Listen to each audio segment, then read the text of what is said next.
Although most companies have no legal obligation to improve the lives of individuals beyond paying employees, most companies take serious efforts to make a difference. Corporate social responsibility, or CSR, is a form of corporate self-regulation used to further social good beyond the requirements of the law. Such efforts can focus on improving the lives of customers, employees, shareholders, and the public in general.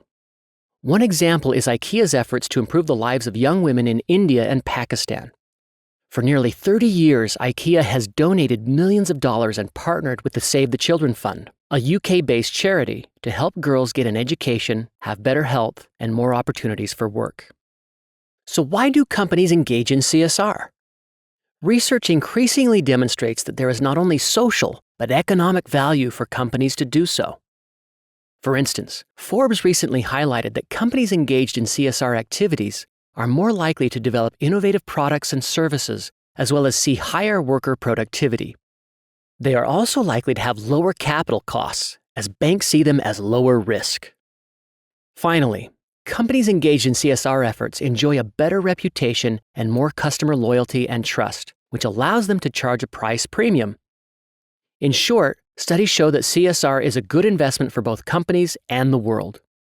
Verl Anderson, a professor of international business at Utah Tech University, has his own experience helping the Marriott Corporation identify a CSR opportunity in Russia. Let's find out how this happened. Hi, I'm Dr. Verl Anderson, and I teach international business at Dixie State University in St. George, Utah. Anyway, we got to Russia and we went to a school for deaf and blind. It's the only school for deaf and blind in the whole former Soviet Union. They have about 180 students there.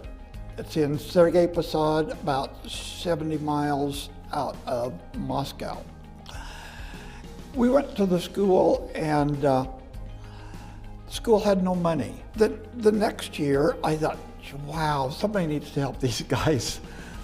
I took 18 students with me and said, you can have check-in luggage, you can have carry-ons, I'll get all your check-in luggage. So I had 36 boxes of hearing aid batteries and blankets and pillows, because their pillows were just pillowcases stuffed with straw, and stuffed animals. Anyway, we took a bunch of stuff over. So at the School for Deaf and Blind, when the kids reached 24 years old, the government would take them out of the school and lock them up in a mental institution. So I thought, okay, we need to set up a business, because if they have a business, they can function in society and then they don't get locked up. I found a picture of an old Russian marketplace, about like this. And I made 5,000 lithograph copies of the painting. Took it to the school and I said, because the monastery was right next door, I said, take it to the monastery, sell these to the tourists, $5 a piece. And give the money to the students that are turning 24. So we set up a table in the monastery, and the first day we sold, I put one in a frame, and we sold probably 20 or 30 of them for $5 a piece to the tourists. Okay, we've got it now. Went back the next year, how many have you sold? None. This isn't working. I said, I will give you all the fabric, and I will give you 8 sewing machines, and you make kites, and I will buy all the kites. So I'll do everything, and I'll just pay for the kites. That didn't work. I said, look, use your bakery here at the children's school and bake bread for the monastery. That didn't work. And so we struggled and struggled. Finally, we found a business that worked for them. We published a book. This is it's in Russian, it's for deaf and blind kids. And basically, it's a book showing how to get dressed.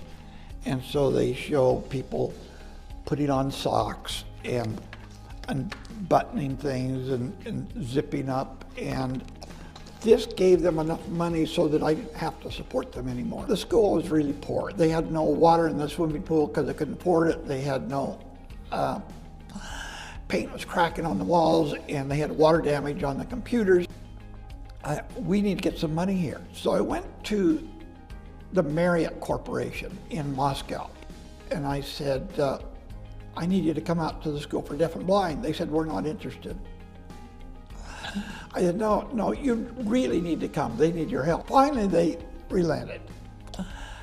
In the meantime, I called the School for Deaf and Blind. I said, the Marriott hotel people are coming out to check you out. And they put on a play, Little Red Riding Hood. The Marriott people were really impressed. They said, okay, what do you want? I said, I want $100,000 to fix the roof. They said, okay, we can do that. And I said, good. And then they said, now we're done. And I said, no, we're not done. They said, oh, wait a minute. We just gave you $100,000. I said, no, what we want is $100,000 every year forever.